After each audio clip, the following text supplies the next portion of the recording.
Ngayon ay Miyerkules ng Abo at sinisimulan natin ang banal na panahon ng Kwaresma. Ngayong Miyerkules ng Abo, maririnig natin ang paalala.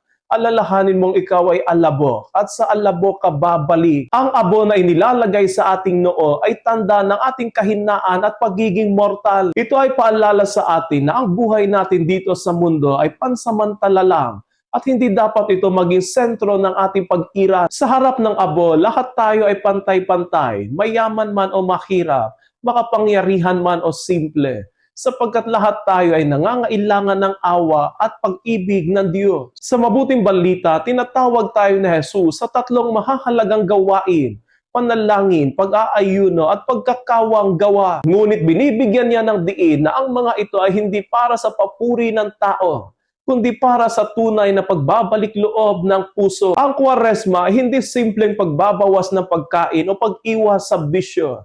Ito ay panahon ng mas malalim na pagsusuri sa sarili. Ang tanong ay hindi lamang kung ano ang ating isusuko, kundi kung ano ang babaguhin natin sa ating puso. Ang Miyerkules ng Abo ay paanyaya sa atin sa kababaang loob. Inaanyayahan tayo na aminin ang ating mga pagkukulang, patawarin ang mga nakasakit sa atin, at bumalik sa Diyos ng may taos-pusong pagsisisi. Hindi ito panahon ng takot, kundi ng pag-asa. Sapagkat ang Diyos na tumatawag sa atin sa pagbabalik loob ay siya ring Diyos na mayamang nagpapatawad sa atin. Ang abo ay hindi lamang tanda ng kamatayan, kundi simula ng bagong buhay. Sa pagsisimula ng Kwaresma, dalhin natin ang tanda ng abo hindi lamang sa noo, kundi sa puso. Naway ang panahong ito ay maging daan upang maging mas malalim ang ating relasyon sa Diyos, maging mas totoo ang ating pananampalataya, at maging mas malinaw ang ating pagmamahal sa kapwa. Sa kababaang loob at pagtitiwala, maglakbay tayo kasama si Kristo